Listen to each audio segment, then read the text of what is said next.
متحدہ کے انسانی حقوق کے ادارے نے عام شہریوں کے خلاف فوجی ٹرائل کی مخالفت کر دی ہے، ساتھ ہی جبری گمشدگیوں کی روک تھام کے لیے قانون سازی کی خواہش کا اظہار کیا ہے۔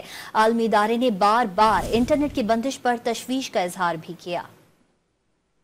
اقوام متحدہ کی انسانی حقوق کی کمیٹی نے حکومت پاکستان پر زور دیا ہے کہ وہ فوجی عدالتوں سے متعلق قانون سازی پر نظر ثانی کے لیے فوری اقدامات کرے۔ کمیٹی نے سزائے موت کے نفاذ کا اختیار کم کرنے کی ضرورت پر بھی زور دیا ہے۔ کمیٹی نے اپنی تازہ ترین جائزہ رپورٹ میں کہا کہ پاکستان کو فوجی عدالتوں میں زیر حراست تمام شہریوں کو ضمانت پر رہا کرنا چاہیے۔ انسانی حقوق کمیٹی کے چیئرمین نے پاکستان میں دی جانے والی سزائے موت اور مختلف شخصیات اور افسران کو ملنے والی دھمکیوں پر اظہار تشویش بھی کیا۔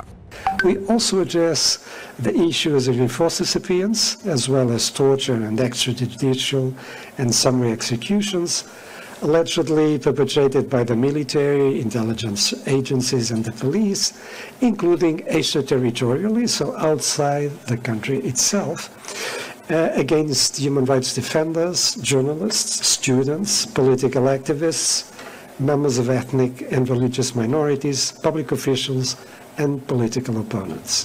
کمیٹی نے حساس سیاسی مقدمات، بدعنوانی، دہشت گردی اور توہین مذہب سے متعلق مقدمات سننے والے ججز اور پروسیکیوٹرز کو دھمکیوں کی اطلاعات پر تشویش کا اظہار کیا۔